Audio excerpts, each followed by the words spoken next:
একসাথে এত মানুষের জমায়েত বাংলাদেশ আগে কখনো দেখেছে কিনা তা বোধহয় হলফ করে বলা কঠিন। সংখ্যার হিসেবে কত লাখ কে জানে। ৬৮ একর আয়তনের সোহরাওয়ার্দী উদ্যান ছাপিয়ে জনসমুদ্র ছাড়িয়েছে আশপাশের সব সড়কে। শাহবাগ, নীলক্ষেত, কাকরাইল, বাংলা মোটর সহ বিভিন্ন রাস্তায় তখন মানুষের সয়লাব। তীব্র গরম উপেক্ষা করে ঢাকার বাইরে থেকেও সামিল হয়েছেন বহু মানুষ।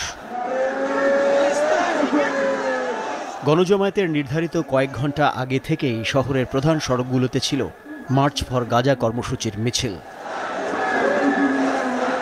ঢাকার বুকে অগুন্তি পতাকার ঢেউয়ে যেন জেগে উঠল নিপীড়িত ফিলিস্তিনের স্বাধীনতার গর্জন।